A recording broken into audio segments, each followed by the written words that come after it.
We've all been brainwashed into thinking that buying the biggest and the best and the most expensive camera is going to do amazing things for our photography.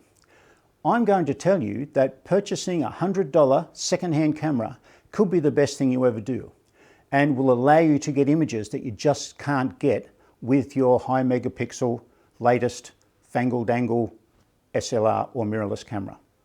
I shouldn't have said fangle-dangle there, sorry.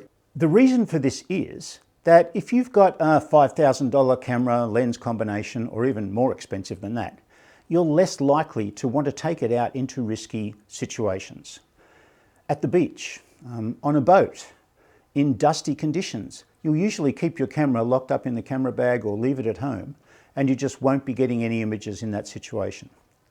I love having old second-hand cameras that are still good condition and will still give me great results, that I can take out in those situations. I can take them out on a boat. I can take them to the beach.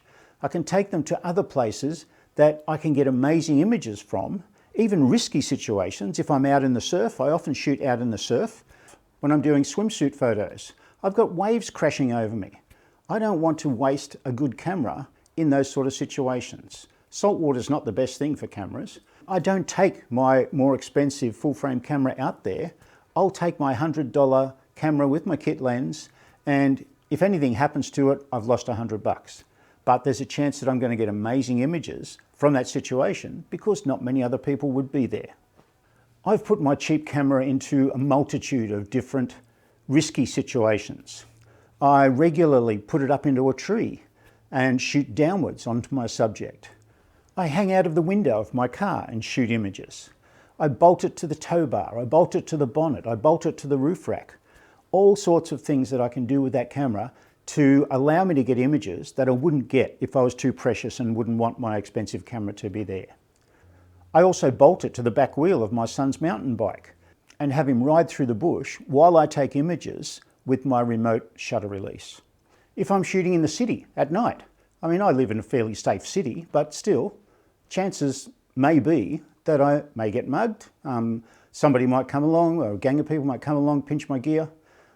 If I lose a $100 or $200 camera, doesn't bother me. If I get beaten up, look at me. It's really not going to make a lot of difference. Of course, when you're buying a camera, make sure that the quality's good. Make sure it still works properly. Make sure that the lens is clear and free of mold and mildew. But I'm sure you're going to be surprised at the extent of things you can do with that camera. The other reason is that you've got a backup camera there. If anything happens to your other camera, or your battery goes, or something happens, you've got a backup camera that you can use. It's always great to have a backup camera. Look at these images. These are some of the things I've done with my backup camera. I wouldn't do this with my other camera because it's just too risky.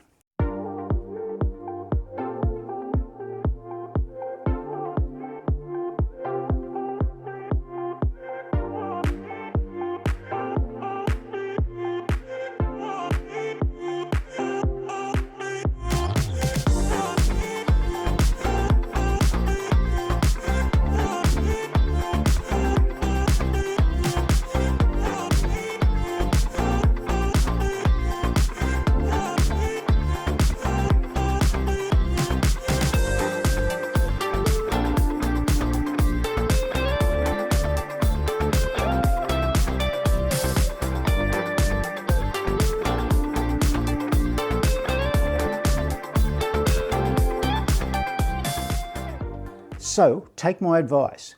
Go onto one of the auction sites online, get yourself a cheap camera with a zoom lens, a kit lens even. The quality is going to be amazing. You're not really going to be able to discern the difference, but you're going to get images that you couldn't get any other way.